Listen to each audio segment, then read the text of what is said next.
Okay, so now we're on hopefully our final pipe leak on this job. This is number 4. This is another spa venturi that is broken at the same place they always break, and that's right there where the air line, where the venturi goes into the air induction. I don't know if you can see it.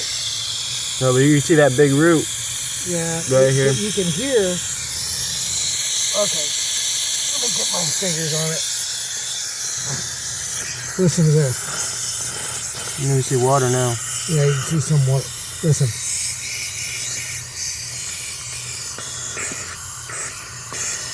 See, I got my finger on it.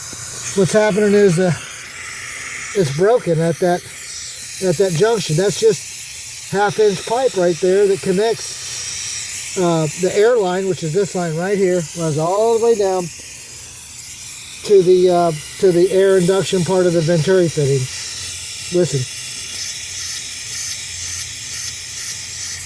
Broken right there.